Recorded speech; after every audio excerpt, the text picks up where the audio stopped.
Hey all, it's me again. I hope you all enjoyed the awards this year, the Oscars, the BAFTAs, the other ones, the Golden Globes. Over the last awards year, 2022 to 2023, there have been some brilliant films and some honourable mentions. And in this video, I'm going to do a quick recap of the award season and highlight some of, in my view, my favourite performances, some really honourable mentions, and some movie recommendations that I want to say to you all, recommend to you all for films to watch to add to your movie lists. Um, and and we kick off the next movie awards year for 2023 to 2024. So normally I do a top 10 list at the end of every calendar year, and I'm going to continue to do that. But I think it's worth doing a little bit of a recap of some of the best films and some of the best performances from this year's award mentioned films. Starting off, I want to talk about a film called Tar, which stars Kate Blanchett. Tar is a psychological drama thriller. Kate Blanchett plays Lydia Tarr, who is a really very, very well respected, well known conductor of an orchestra. And it tells the story of she's about to do one of her biggest breakthrough concerts, but at the same time, her past catches up with her and she starts to break down and descend. Now, this film for me is directed by Todd Field. He's not a guy that I'd heard of before, and the film is leaves a little bit to be desired, in my opinion. I thought the best thing about this film was Kate Blanchett's performance. She rightfully won the best actress at the BAFTAs. I think she plays a fantastic role as Lydia Tarr. And I think the film talks about like the sort of genius, the idea that if you can be a genius, the dark side of being a genius is that you have a bit of a superiority complex and you're quite a controlling person. But I think the best weapon of this movie is Kate Blanchett. Kate Blanchett is a fantastic actress, and this film is no different. Overall, I gave this film a 7 out of 10. But I think Kate Blanchett's performance in this film is a 10 out of 10. Tar, directed by Todd Field, starring Kate Blanchett. Give that a whirl. Let me know what you think. This brings me on to my second film of the award season, which is called The Banshees of Inisherin. The Banshees of Inisherin is directed by Martin McDonagh and brings back the duo Colin Farrell and Brendan Gleeson. In this film, the two main protagonists have a sort of fallout with each other, and it descends into a complete it's a comedy with a little sort of dark slant. It gets darker and darker. There's a little bit of finger mutilation in it. And it's about set in a very isolated setting, 1920s island off the coast of Ireland with the backdrop of the Irish Civil War. I thought it was a fantastic film, really well put together. I thought the supporting actresses were well earned their awards at the BAFTAs. Barry Keoghan and Kerry Condon. I thought Kerry Condon was probably the best supporting actress of all the nominees. It's got some really bleak Irish patter in it. There's some really funny bits in it, but it goes very, very dark to the point where I would question whether it's a comedy or not. But I still really like the film. Colin Farrell, Brendan Gleeson, Barry Keoghan, and Kerry Condon are fantastic in this movie. It's a really well put together film. It's been directed by Martin McDonagh, who also did In Bruges, which is really good, and Three Billboards Outside Ebbing, Missouri, which I was a fan of as well. That was one of the best films of 2022 for me. And got a lot of accolades at the BAFTAs, especially, and got some notes at the Oscars awards as well. Worth recommending. I give this film an 8.5 out of 10 overall. When I first watched it, I was really taken in with it. So The Banshees of Inisherin, that's another film I recommend. You can get it on Disney Plus. Let me know what you think about that. That leads me on to my next film of the awards season, which I think is one of the absolute best war movies I've ever seen. All Quiet on the Western Front, which is on Netflix. It's a German war film. It deals with the First World War. It's directed by Edward Berger. And it tells the story of the First World War and the Western Front from the German perspective, not necessarily from the point of view that they're the enemy, but with the point of view that war is futile. War causes this completely anti-war film with a very good anti-war message. It's one of the best it's the best First World War film I think I've ever seen. There's a battle scene in it which is just incredibly well put together, set in the trenches and the dirt, the mud, all the absolute horror of war, hell on earth in the Western Front for the soldiers, no matter which side you're on. Now, the best scene in this film is definitely the battle scene. There's a scene where soldiers are shooting at these tanks, and the tanks come in, and then there's the cinematography, the music. It's such a well put together film told from a you're used to war films being told from the British or the American perspective, but this film's told from the German perspective. But it's history told that these people who fought in this war were not were just people who had families, who were following orders. They were the same as us. A lot of these soldiers were not bad people. They were just following orders, and it's the people higher up, these right-wing generals, these really nasty, horrible people that have this toxic masculinity, this idea of, oh, we don't want to give up. And then there was other scenes in this film, which was this Treaty of Versailles. We have Daniel Brühl plays a character, a German diplomat, trying to negotiate a peace deal to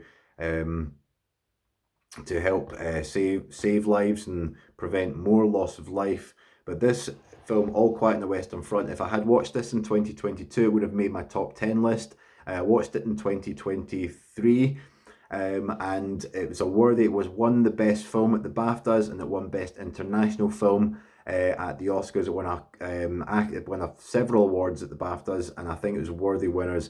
What Saving Private Ryan does for the Second World War, All Quiet on the Western Front does for the First World War. A really good film, really good ground battle scenes in the trenches. It teaches you the absolute horror of war and the horrific effects that war has on ordinary men, ordinary soldiers, both physically and mentally. All Quiet on the Western Front, yeah, it's not for the squeamish. There's some really dark scenes in it, some really bloody scenes, really horrendous battle scenes in it, but it's a really hard-hitting film, a really powerful film. All Quiet on the Western Front gets an 8.5 from me, possibly even a 9 out of 10 for me. Now, there's 3 more films to mention for this year's awards. 3 of my absolute favourite films. So I'll start off with Elvis, which I watched again this weekend with the family. I watched it at the cinema last year, directed by Baz Luhrmann. I watched it again this weekend. I thought it was a really good film, one of my favourite musical biopics. People will divide opinion on this, but I thought it was better than Bohemian Rhapsody. I think it was it tells a really powerful but sad story about Elvis. Elvis as a man, a son, a husband, a father, as well as a performer and a musician. The set pieces are fantastic. The music, the score is brilliant. The way the film is put together in the Baz Luhrmann sort of carnival-esque style. That's the guy who directed The Great Gatsby, Moulin Rouge, William Shakespeare's Romeo and Juliet, plus more. He puts his style onto this film, his glitzy, glamorous style into Elvis and Elvis's story. But the best thing about this film, in my opinion, is the performance from Austin Butler, which I was absolutely buzzing that he won the BAFTAs for this. It's a shame he never got the Oscar. He got the Brendan Fraser, well done to him. He got the Oscar for The Whale. Personally, I didn't really like The Whale as a film that much. It's a film I probably would only watch once, whilst Brendan Fraser was really good in it. I think that Elvis, if you were to ask somebody what's a better film, Elvis or The Whale, I think most people would rather watch Elvis because it's a bit more upbeat and a bit more, there's a bit more to it, whereas The Whale sort of has a bit more of a sort of stage play feel to it. But Elvis It's one of my absolute favourite films of last year, and my favourite musical biopics.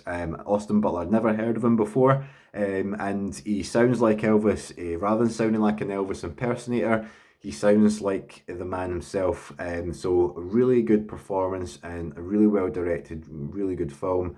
One of the best musical biopics, one I'd 100% recommend. And that brings me on to my second last film of the awards season, and it's a film that has really helped the cinemas last year. Really got people back into the cinemas. The cinemas really suffered during the COVID pandemic in 2020, 2021. People started coming back to cinemas, but this was the film that got people up on their feet. The real crowd pleaser is none other than Top Gun Maverick. Top Gun Maverick, what a film. Now, I've watched this film 3 times and I probably like it even more the more I watch it. It is just such a good film. Like, it's even people who didn't like the original Top Gun, weren't fans of the original Top Gun, have watched Top Gun Maverick and said really, really enjoyable. I don't know anybody that doesn't enjoy Top Gun Maverick. I thought it was just such a good film. Really a real crowd pleaser. Yes, it's a bit cheesy. Yes, the storyline is the way it sort of works out is very similar to the first Top Gun. But I think if you're going to do a sequel and you're going to wait 30 odd years to do a sequel, then do not half-ass it. Get Joseph Kosinski, who the director is of this film, and make the film like Top Gun Maverick. It really, really is worth. It was worth the 30-year wait. A really, really good film. The last 45 minutes, when they're in the aeroplanes, the fighter jets going to the island and going to this do their mission and what have you.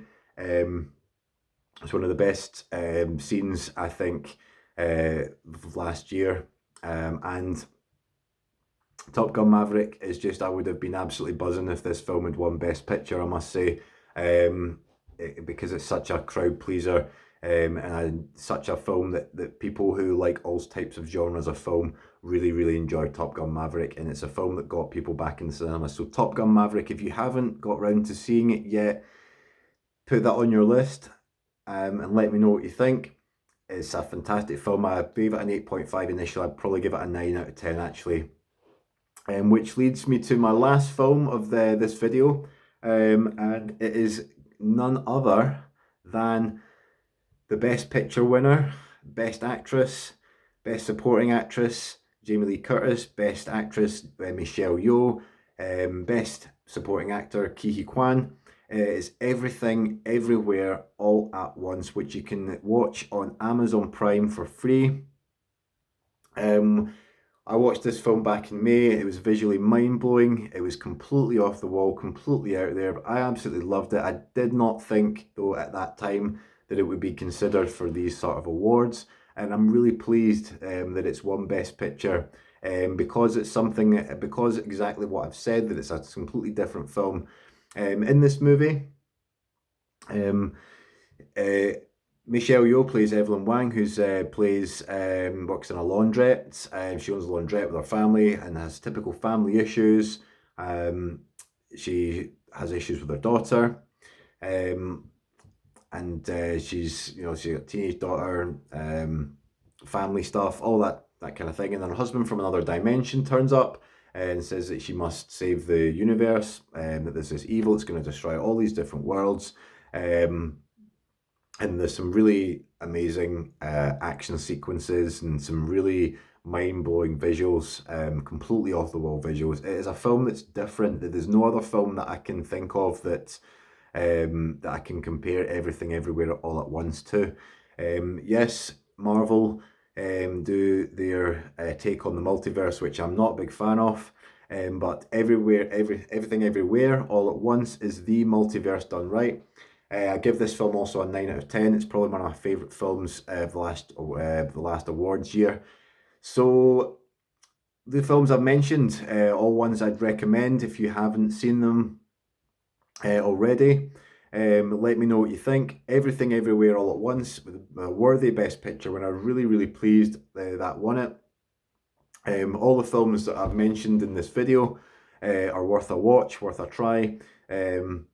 And let me know what you think and comment below. I've got some new films coming up this week. We're going to be into the springtime, the spring blockbusters, and then of course there'll be some really good summer blockbusters coming this year in 2023. So stay tuned, subscribe to my like and subscribe to my channel, Glasgow Movie Addict, and I will see you on my next review. My name is Robert. Speak to you soon. Thanks very much for listening. Bye bye.